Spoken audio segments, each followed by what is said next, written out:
আসসালামু আলাইকুম বন্ধুরা, ড্রিমার চ্যানেলে আপনাদের সকলকে স্বাগতম। আশা করি সকলে ভালো আছেন, সুস্থ আছেন, নিরাপদে আছেন, সুরক্ষিত আছেন। তো আজকে আমি আপনাদের সামনে যে বিষয়টি তুলে ধরার জন্য চেষ্টা করছি সেটা হচ্ছে বাংলাদেশের দক্ষিণাঞ্চল খুলনা থেকে অনেকেই কলকাতায় ঘুরতে যেতে চান।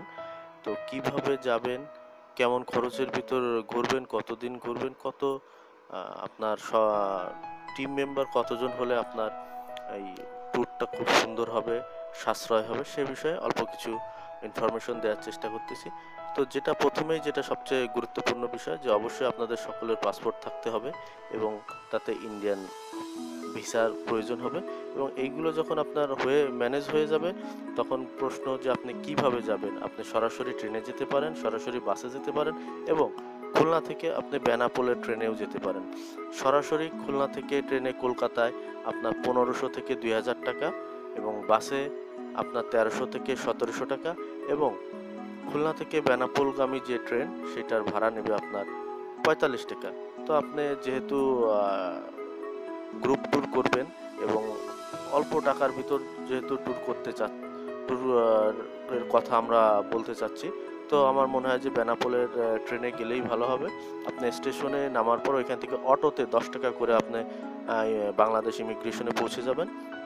তো যখন ইমিগ্রেশনে পৌঁছাবেন, ইমিগ্রেশনের ভিতরে ট্রানজিট চ্যানেল দিয়ে যাওয়ার আগেই বাইরের থেকে আপনি আপনার ইমিগ্রেশন ফর্মটা ফিল আপ করবেন। তাহলে হবে কি, আপনি ভিতরে যেয়ে দীর্ঘক্ষণ লাইনে দাঁড়িয়ে ফর্মটা আবার সংগ্রহ করে লাইন থেকে বের হয়ে ফর্ম ফিল আপ করার যে বিড়ম্বনা, সেটার প্রয়োজন হবে না। এবং ট্রানজিট চ্যানেলের ওইখান থেকে আপনি ভ্রমণ করের রসিদটাও নিয়ে নিতে পারবেন। এবং যারা বেসরকারি চাকরিজীবী, যারা ভিসার ক্ষেত্রে প্রাইভেট জব উল্লেখ করেছেন, তারা অবশ্যই আপনার প্রতিষ্ঠানের এনওসিটা সঙ্গে নিতে ভুলবেন না।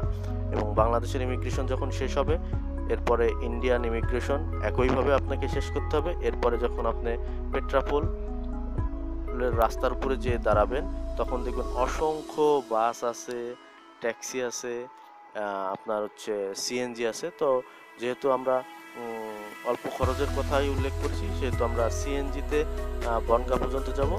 একজন 25 টাকা করে নেবে, এবং বনগাঁ থেকে 20 মিনিট পর পর শিয়ালদাগামী অসংখ্য ট্রেন আছে যার ভাড়া 20 টাকা করে।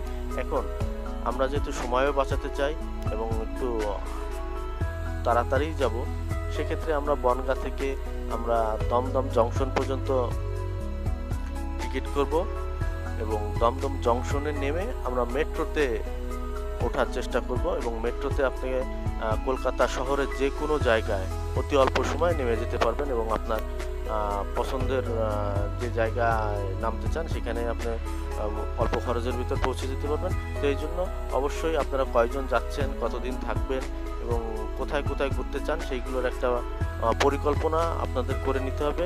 তো যাই হোক, মেট্রো থেকে নামার পরে অবশ্যই আপনার তখন থাকার জন্য হোটেলের প্রয়োজন হবে। কলকাতা শহরে অসংখ্য অগণিত হোটেল আছে, যা 300 টাকা থেকে শুরু করে আপনার 7,000, 8,000, 9,000, 10,000 পর্যন্ত আপনার ভাড়া আছে। তো আপনি অবশ্যই আপনার সাধ্যের ভিতরে ভালো পরিবেশের যে হোটেল, প্রচুর পরিমাণে নিউ মার্কেটের আশপাশে এবং আরেকটু দূরে। তো আমরা যে হোটেলটিতে থেকেছিলাম ওটা হচ্ছে আপনার পার্ক স্ট্রিটে নেমে হাঁটা দূরত্ব রিপন স্ট্রিটে হোটেল প্রিমিয়ার। তো এইখানে আপনার অবশ্যই হোটেলের যারা আছেন তাদের সাথে অবশ্যই ভাড়ার ব্যাপারে আপনি কথা বলে তারপরে রুম ঠিক করবেন, এবং রুম অবশ্যই আগে দেখে নেবেন পরিবেশ কেমন। তো আমার মনে হয় যে এই হোটেলটা আমাদের জন্য পারফেক্ট ছিল। আমরা 3 জন 1400 টাকা করে ভাড়া নিয়েছিল, এবং এইখান থেকে কলকাতা শহরের যে কোনো জায়গায় অতি অল্প সময় খুব দ্রুত যাওয়া যায়। এবং নিচে প্রচুর পরিমাণে ভালো মানের খাবারের দোকান আছে। এবং আপনাদের আর একটি কাজ যেটা করতে হবে, সেটা হচ্ছে আপনাদের সকলের পাসপোর্ট এবং ভিসার অতিরিক্ত কিছু ফটোকপি করে সঙ্গে রাখবেন, যে কোনো সময় এটা কাজে লাগতে পারে। আপনারা যেহেতু ট্যুর করতে আসছেন, অবশ্যই ট্যুরের একটা প্ল্যান থাকতে হবে।